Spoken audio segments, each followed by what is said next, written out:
বিড়ালের মতো হাজার বছর বাঁচার চেয়ে সিংহের ন্যায় একদিন বাঁচাই অধিক শ্রেয়। সত্যি এই জনপদের ইতিহাসে যেই কজন সিংহ শার্দুল জন্ম নিয়েছেন, ওসমান হাদি তাদের অন্যতম, যারা জমিনে ন্যায় ইনসাফ কায়েমের জন্য নিজেদের দেহের শেষ রক্ত অবশিষ্ট থাকা অবধি লড়াই চালিয়ে যান। এই দেশ ও জনপদের আমূল সংস্কারের জন্য আমাদের তাকে বড্ড প্রয়োজন।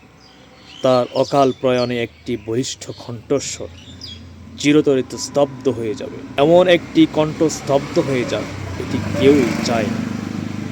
তাই দয়াময় আল্লাহ প্রিয় ভাইকে সুস্থ করে আবার আমাদের মাঝে ফিরিয়ে আনুন। অবশিষ্ট সংগ্রামটুকু সমাপ্ত করার তৌফিক দান করুন। যে সকল শকুনের দল প্রিয় মাতৃভূমির মানচিত্র খাবলে খেতে চায়, তাদের প্রতিহত করার জন্য অন্তত হাদি ভাইকে বাঁচিয়ে রাখুন।